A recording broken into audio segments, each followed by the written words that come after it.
Welcome to Investment Watch UK, the UK's leading forex and crypto signal and education provider. We are going to look at compounding and risk management. Albert Einstein, who's arguably the most influential physicist of the 20th century, was a firm believer in the power of compounding. Compounding is where it allows small amounts of money to grow into large amounts through a multiplier effect. Forex trading is a prime example of how compounding can work to enhance your returns. Effectively, it is as simple as leaving your profit in your account to grow. Looking at compounding, did you know that just 7% growth per month compounds to 110% growth per year? Compare this with 7% a month, which isn't compounded, equates to just 84%. So you can see there's a large difference of nearly 25% there. So how does compounding work? By leaving the profit in your account, it will simply mean that future trade sizes will become larger, meaning larger potential profits. Therefore, you can start with a small amount, and then your account can build over the long term, and in months and years to follow, you'll have a large trading account. Along with compounding, regular contributions into your account will also enhance returns, be it monthly, quarterly, or even annual. Consistent contributions will help your account grow and grow along with the compounding. Taking a brief look at the psychology of trading, one of the most important things to remember is patience. Patience and consistency are vital. If you try and make a quick buck, it's unsustainable and you will end up losing money. Forex trading is not a get-rich-quick scheme, but can become an extremely lucrative one over the medium and long term. So patience, building your account up from a small investment and deposit, with compounding and regular contributions, you'll start to see the size of your account swell.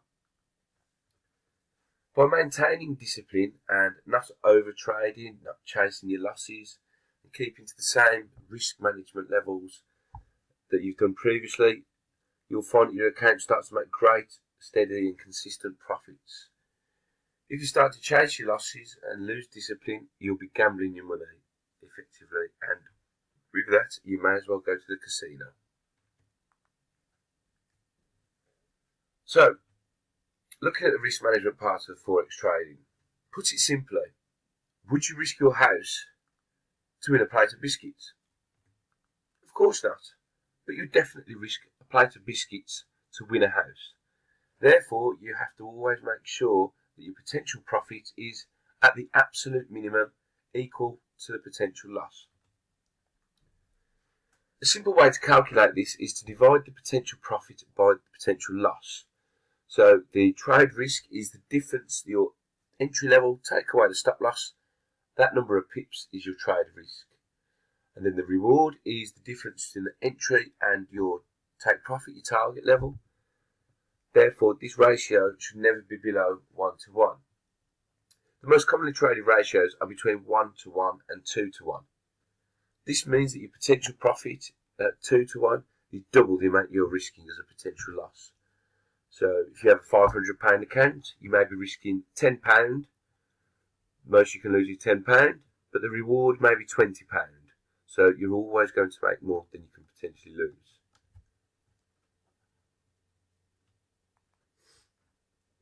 Intra-trade risk management is also key to building a profit-making account. Trades can be modified whilst they're open. You may find that you're in a good level of profit or there's a data release due, so you wish to move your stop loss to minimise the risk and lock in some profits. A common way of doing this is to move your stop loss to the entry level initially. Therefore, if the trade does turn against you, you won't be making a loss as the stop loss is at your entry level. The worst case scenario is you break even on the trade and you don't lose any money. You may wish as the trade moves forward to lock in higher profit and put your stop loss just below its current level, and that will again lock in profit and guarantee this. You can do this very simply. Looking at the PC example, you simply click the trade and click modify or delete, then alter the values accordingly. If you're using the app, simply swipe right on the trade there. For this example, AUD CAD, swipe right, click the pencil icon, and you can alter the values accordingly. Looking at this example here, you can see that the entry level with the green horizontal bar at the top, and then also the lower green horizontal bar is the stop loss. So as you can see, the trade has moved upwards. So going back, the stop loss was at the bottom of the recent range. We now move the stop loss to the entry level. So if the trade was to drop down to here, come down here, then worst case scenario, you break even on the trade. Now, as you can see, the trade has gone upwards and moved well. So simply moving the stop loss up to here locks in profits. If the trade was to fall off and go against you, then the worst case scenario is you've made profit, because the difference there, stop loss was originally here and you break even. So you're locking in profits. This is key to building your account. You can start to make a few bits of profit here and there. So even if the trade does go against you, you're guaranteed to make profit. Looking at how much risk you're looking to take, the volume of your trade. How much of a risk taker are you? The risk percentage, which is the percent of your account you're willing to risk per trade, depends on how much of a risk taker you are. At Investment Watch UK, we encourage our subscribers to start between 1 and 3% as a starting point, and then you can go from there. You may find at 3% you want to take a bit more risk, then you can move up towards 5%. Or you may find you want to take a bit less risk and you only do 1%. So effectively this means with a £100 account, for example, 1% means you're only risking £1 per trade, 3% is £3 and 5% is £5. We don't really recommend people go higher than 5%, but if you do wish to take a bit more risk, then go upwards to between 5 and 10%. So looking at the trade section of your account, you'll see a number of figures and a number of words, the terminology. We're going to look into that now and what they mean. So starting at the top, the balance is the account balance minus any open trades. The equity is the account balance including any open trades. So here you can see the AUD CAD, Australian dollar and the Canadian dollar, is in £2.25 profit. So the equity value is £2.25 higher than the balance figure. Looking towards the bottom, the margin. The margin is the required amount to have in your account to keep this trade active.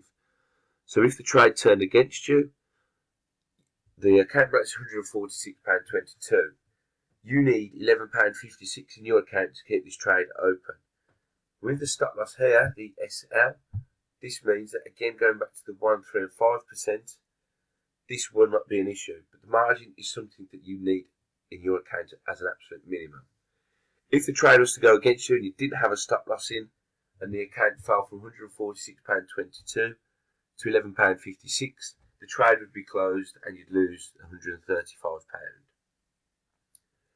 The free margin, just a bit higher, is the margin minus the equity. This effectively is the money that is available in your account to place other trades with. The margin level percentage is the ratio of the equity to your margin. When this falls to around 100 to 120%, then you may be unable to take any further trades on and you have to wait for the existing open trades to make profit or put extra money in the account to open more trades. That is all for the session. Thanks for listening and we hope you have a good week trading.